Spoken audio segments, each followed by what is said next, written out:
What I'm going to talk to you this afternoon is cerium oxide in catalytic reduction of NO with methane over supportive palladium catalyst. My co-authors are Junko Mitome, who is in the audience, and Gürkan Karakas. Now, we have talked about these catalysts in other forums. Just as a brief review of some of the earlier work, these catalysts are prepared using palladium acetate as a precursor for palladium. We are doping the support. In this case, I will limit my talk to titanium supported catalysts also, although we have been doing some work with silica and magnesia supported catalysts as well. After the impregnation, there's a calcination step, and catalysts are pre-treated in situ by reducing in hydrogen at 200 degrees centigrade. Now, if we look at the X-ray diffraction patterns for these catalysts, in the oxidized form at the top and pre-reduced form at the bottom, the basic pattern is that of aniphase form of titania. However, over the oxidized catalyst, we can see a small feature that corresponds to 101 reflection of the palladium oxide, and over the pre-reduced catalyst, we can see again a small feature that corresponds to 100 reflection of metallic palladium, indicating that we do have the metallic and the oxidic phases in at least partially crystalline form over the support. Now, if we look at the X-ray photoelectron spectra of the oxidized and pre-reduced catalyst, at the top we are looking at the fully oxidized, just calcined catalyst. Palladium 3D spectrum shows basically the palladium +2 oxidation state. If we look at the pre-reduced catalyst, what we see here is pretty much all of it has been reduced, although there is a small feature here which still shows the presence of some acidic phase, or at least some +2 presence. Now, I will say a few things about the temperature program reduction experiments. What we have done in these experiments is calcine the catalyst in situ at 500 degrees centigrade, degas it, and start the temperature program. And the temperature program is from sub-ambient temperature to about 900 degrees centigrade. Now, if we look at the TCD signal here, which represents hydrogen consumption, we see an early feature here at sub-ambient temperatures, which signals a strong hydrogen consumption around this temperature range.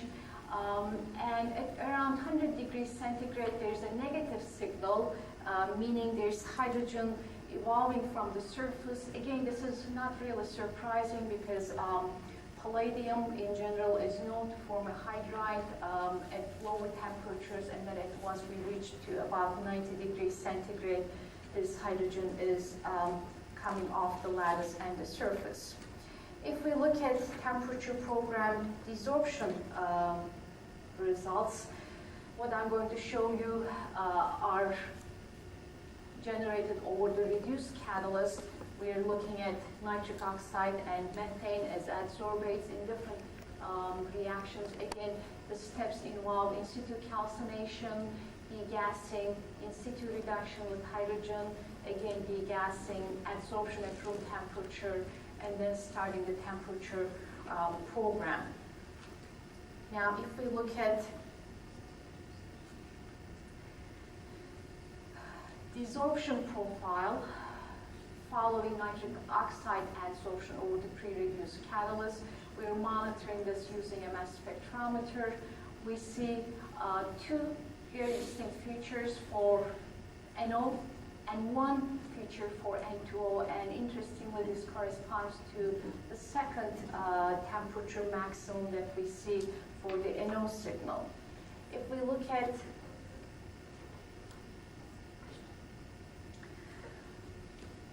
TPD results following methane adsorption, we see methane adsorbing on the surface and dissolving both reversibly in the case of methane, but also forming carbon oxides, especially a strong CO feature here, and two CO2 features as well. Now, what I would like to do is, as a quick summary over the oxidized samples, again, we see both reversible and irreversible adsorption of NO with some N2O desorption, and in the case of methane, we see reversible and irreversible adsorption of methane and only CO2 desorption. If we look at just bare titania, we see reversible adsorption of NO, but no adsorption of methane over the titania support. Now let me move on to and start talking about the reaction experiments. These are the set of reaction parameters that are used, at least in the initial part of the experiments. We're using an NO concentration around 1800 parts per million. Methane to NO ratio is around 12. Oxygen concentrations, we are going from 0. Actually, we went all the way up to 35,000 parts per million. Total surface area we're keeping in the reactor is constant.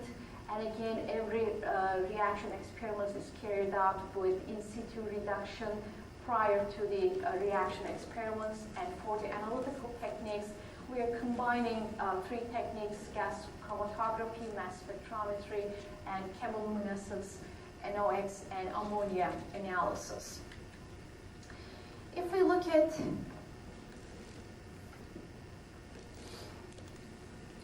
one set of results from the reaction experiments, this is taken at 600 degrees centigrade, and we are looking at conversion of production rates for carbon-containing species and nitrogen-containing species as a function of increasing oxygen concentration. Now, on the carbon-containing species, with higher oxygen concentrations, we get higher methane conversion and larger CO2 production compared to CO. Again, there is nothing terribly surprising there. If we look at nitrogen-containing species, first of all, the NO conversion levels here corresponds to essentially complete NO conversion. The major reaction product is nitrogen, obviously the desired product. There is small quantities of nitrous oxide forming, but also there are non-negligible levels of ammonia formation observed under these conditions. Now, so far, we haven't included the effect of cerium. I'll come back to it in a few minutes. What I'd like to show is some of the results from isotopic labeling studies. This is a technique that we have been using quite extensively for quite a few years.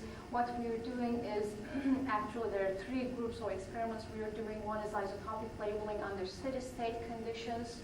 A second one is isotopic labeling under transient conditions, and then there are also some control experiments which involve isotopic labeling. Now, what is involved in isotopic labeling under steady state conditions is fairly straightforward, and this is a technique that has been used by other research groups for various different reactions in the literature. What we are doing is establishing a steady state with a reaction mixture that contains one or more isotopically labeled components. And then after reaching steady state, we very rapidly switch the feed stream from another feed mixture, which contains, if we started out with the labeled component, this time we are moving to the unlabeled component, or vice versa. And then we're doing this without perturbing steady state, and we're observing the transient behavior of the different isotopes using mass spectrometer as a function of time. Now,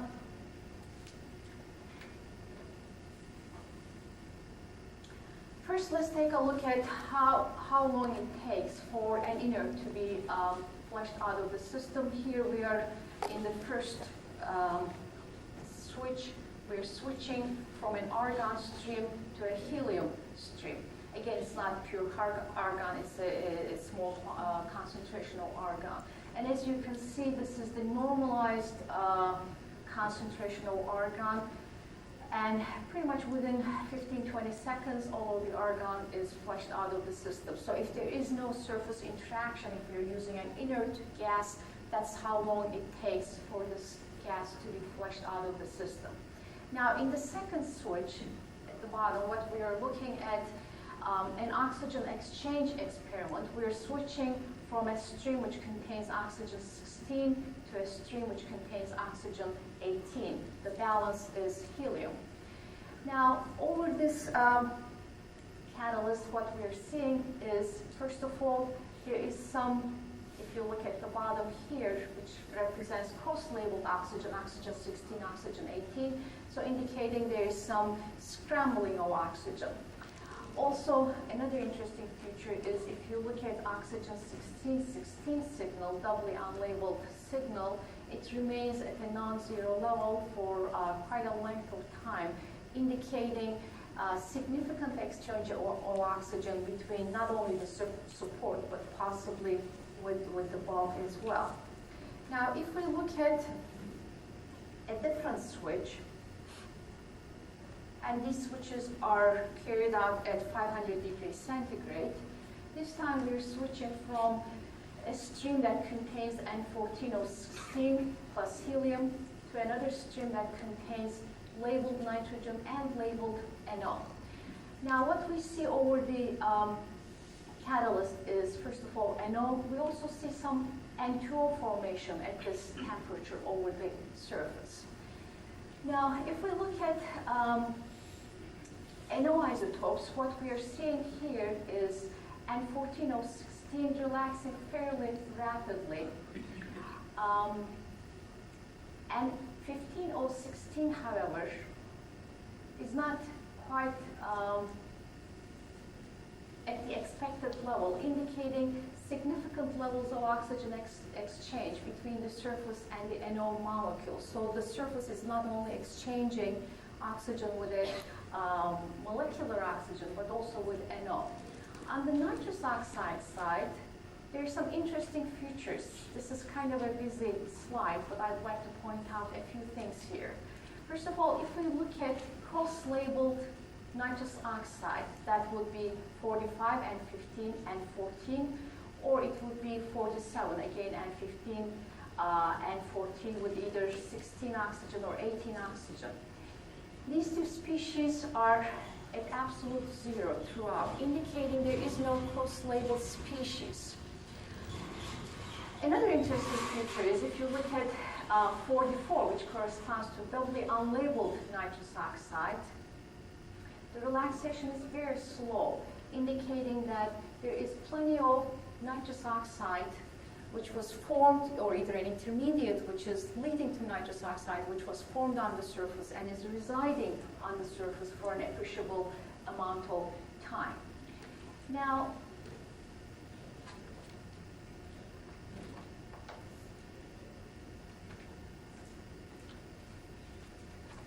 let's look at what is happening under reaction conditions when we're switching from a reaction mixture which contains methane labeled NO, this time only nitrogen is labeled, and oxygen, to another mixture which contains methane unlabeled NO and oxygen. We're looking at nitrogen N2 isotopes and nitrous oxide N2O isotopes. If we look at the bottom here, again, cross-labeled nitrogen, N15 and 14 is zero, no scrambling, no cross-labeled system here. If you look at N14, in this case N15 and 15, what is left on the surface before the switch, it really relaxes within the same time frame that it takes for the inner to be flushed out of the system, indicating that the intermediate species which lead to the formation of molecular nitrogen doesn't really reside on the surface for any appreciable length of time. Now, if we look at the nitrous oxide picture, it is completely different. But it's the same as far as the fact that there is no cross-label species, and 14 and 15, again, it is at 0 level. But if you look at N15 and 15O, it is relaxing very, very slowly, indicating that we have at least 2 different intermediates which are leading to the formation of molecular nitrogen and nitrous oxide, and these 2 surface species have significantly different surface residence time. Now, here is another set of results from this time and transient experiment. We are coming to steady state with methane labeled NO oxygen, and then we're switching to a stream which doesn't contain NO, but we still have methane and oxygen, and then observing the relaxation curves for nitrogen and nitrous oxide, the 15 containing nitrogen and nitrous oxide, and we see a significant difference between the relaxation curves of these 2 species, nitrous oxide being significantly slower. Now, this made us question whether it was nitrous oxide itself, which was absorbing strongly on the surface and then very slowly relaxing, that was leading us to see this very different relaxation behavior. So what we have done was carry out some switch experiments, starting with a flow of N2O over the surface and then switching to helium. Now, over the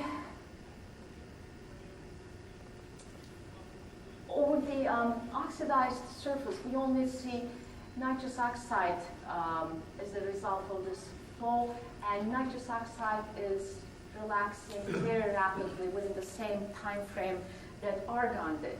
Now, over the pre-reduced catalyst, we see some reduction of nitrous oxide. So in addition to N2O, we also see nitrogen, but again, its relaxation is very rapid. This led us to conclude that it wasn't nitrous oxide N2O, which was adsorbing strongly on the surface, but an intermediate form which was leading to the formation of N2O. Now, let me say a few words about the isotopic labeling experiments, which involved carbon labeling of methane. Here, we're looking at 4 different switches. Starting at the top, we're switching from a mixture of methane to NO, methane plus NO to helium. In this case, after the switch, we don't have an oxidizing agent, as you can see, and carbon dioxide and carbon monoxide are relaxing very quickly within the same time frame that it took argon to relax. Now, in here, we're starting with methane, NO, and oxygen, and then switching to NO. Here, we see a difference in the relaxation. We see that carbon monoxide is relaxing more rapidly than carbon dioxide. Now, it seems that we have some carbonaceous species staying on the surface, and if we have an oxidizing agent present after the switch, we are able to form carbon oxides, and somehow the relaxation for carbon dioxide is significantly slower. And depending on whether we had a lot of these carbonaceous species left on the surface or not, depends on how quickly we have the relaxation taking place. Now we said, well, is it just carbon deposition? We also looked at normalized transients for water obtained in the same set of experiments that we have seen in the previous slide. So again, we are looking at the switch where we had methane, NO, and then switching to helium, and we're really going from the bottom curve to the top. And the degree of slowness or the pace of relaxation really corresponds to what we have seen for carbon dioxide, especially CO2, indicating that whatever it is that is depositing on the surface is not just carbon, but we have some CHX type species. Now, there are additional transient experiments. Since I really want to say a few more things about The system, I'll probably move over these pretty quickly, but this is another transient experiment where we're switching from methane NO oxygen to NO and oxygen, and we're looking at the rise and relaxation of nitrogen and nitrous oxide. What we see in this set of experiments is that once we remove the methane from the system, the nitrous oxide signal increases and the nitrogen signal decreases. So the formation of nitrogen is really relying on the presence of methane, or maybe more accurately, a methyl type species. Now, if I just summarize what we have seen so far quickly, what we are suspecting is that activation of methane is taking place on the metallic palladium sites, forming CHX type species. The NO reduction to nitrogen requires the formation of these species, and it proceeds through the formation of possible methyl nitrosyl type species. These are, we believe, short-lived species, and they lead to the formation of N2SCO2. Nitrous oxide, on the other hand, is formed primarily through a coupling type intermediate. This is, we're suspecting a dimer, and we're in the process of getting some vibrational spectroscopy evidence for these, and we think these are forming on the oxidic sites, and these are the ones which have very long surface resonance time. Now, is everything as straightforward as I made it sound over this catalytic system for NO reduction? The answer is no. Now, if we look at how the NO conversion behavior is changing with temperature and oxygen concentration, at every temperature level that we looked at, we can go to a certain level of oxygen concentration when we get essentially complete NO conversion and selectivities for nitrogen about 95% and higher. But for example, at 500 degrees centigrade, if we increase the oxygen concentration any further, we start seeing self-sustained oscillations in the product stream. Now, by keeping the concentration of oxygen where it gives us oscillations, but increasing the temperature to, let's say, 550 degrees centigrade, again, we go back to 100% conversion. Now, at this temperature level, if we increase the oxygen concentration any further, again, we see oscillations. Going back at the same oxygen concentration level, but increasing the temperature, we see 100% conversion. But if we further increase the oxygen concentration, we again see oscillations. Now, what do these oscillations look like?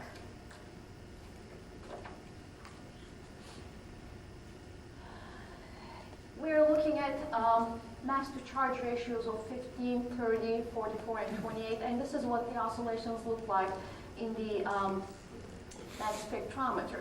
Now, since we couldn't identify whether 44 belongs to CO2 or nitrous oxide, or 28 belongs to CO or nitrogen, we repeated the experiment, this time labeling methane, the carbon in methane, so we can differentiate between these species. And sure enough, both reactants and products are oscillating with pretty much the same frequency, although you can see that there's a significant difference in the skewness of these oscillations. If we look at the period, it's about 23 seconds for these oscillations. And we can really, if we kept going, they are sustained for a long time, as long as we kept them on stream. Now, if we take a closer look at the methane and NO profiles of these oscillations, what we're seeing here is there's about 180-degree phase difference between the methane concentration and NO concentration. In other words, whenever we have the highest methane conversion, we have the lowest NO conversion, and vice versa. Now, by inserting a very fine thermocouple right in the catalyst bed, we tried to monitor the temperature variation to see if there was a temperature variation. And sure enough, we were able to measure a temperature difference of at least 2 degrees centigrade with exactly the same period for these oscillations. Now, interestingly, NO methane oxygen reaction is not the only reaction which is giving us these oscillations over these catalysts. We can generate these oscillations in methane plus oxygen reaction. In fact, we can generate these oscillations by controlling the temperature in any oxidizing or reducing environment. Now, one other set of transient data shows the reaction results taken within the first 20 minutes over a pre-reduced catalyst versus over an oxidized catalyst.